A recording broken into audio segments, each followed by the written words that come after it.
In this clinical video, we're going to be using the LTM Precise laser to do a little gingivectomy procedure. The patient is not happy with the length of her teeth. So we're going to go around and probe. As you can see, her gum tissue is very healthy. There's plenty of attached gingival tissue. And as we probe, we just have 2 to 3 millimeters.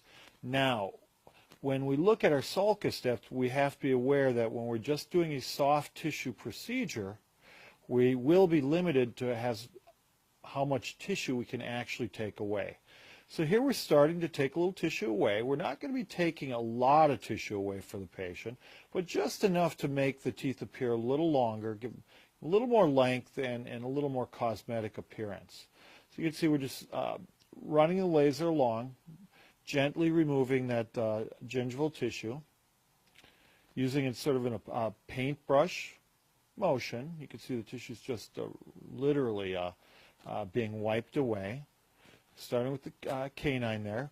The setting for this is we're using 1 watt continuous.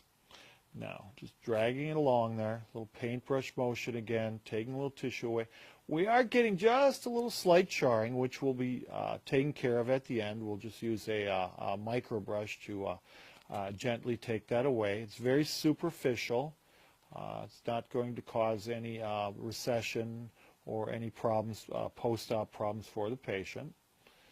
So again, just slight angulation to create somewhat of a bevel when we remove that tissue. And you can see the laterals gaining a little length. Just real nice procedure.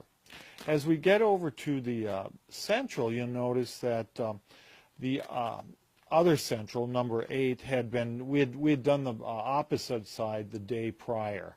And just because the patient had a time constraint, we had to have her come back, and we could only do one area at a time. So you can see that after 24 hours, the healing is very nice. There's a little redness, which is to be expected. The post-op for the patient was to gently brush the area. And now we're just going to try to match up the left side, the left anterior teeth, to match the right side that was done 1 day prior. So again, sort of a sweeping motion, just going along, just gently removing that tissue. You have to remember that you are going to be limited to how much tissue you can take away, because if we do take too much tissue away, we will start impinging on the attachment, and then we'll get either a grow back of the tissue or a chronic inflammatory response, or that reddish ring that sometimes we see when we place a crown or restoration that is impinged on the biologic attachment. So here you see we're just a little touch up. There's a little pigment on the tip which is being just sort of marked onto the tooth surface. We keep the tip moving. The amount of heat generated by the laser will not have an effect on the tooth if you keep the tip moving. And we're just sort of cleaning up some tissue tags and just getting our length just the way we want it, just going back and forth to create that nice little appearance of a little longer length to those anterior teeth.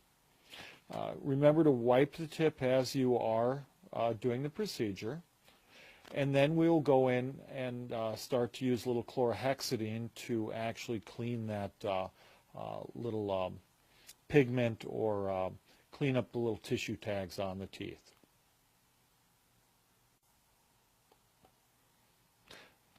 So here we've started to clean the tissue up a little with the chlorhexidine little micro brush.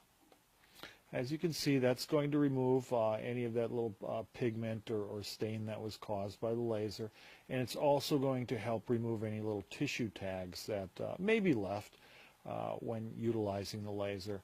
As you can see, it gives the tissue a very nice appearance.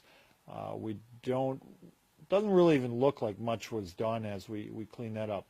Now, if you do have a little larger tissue tag, sometimes you can also take a scaler or curette to just remove that as you're doing it. And we're also going to go over the right anterior teeth, which we had done a day prior, and you can see that's healing up very nice. I would expect this within days to be completely healed.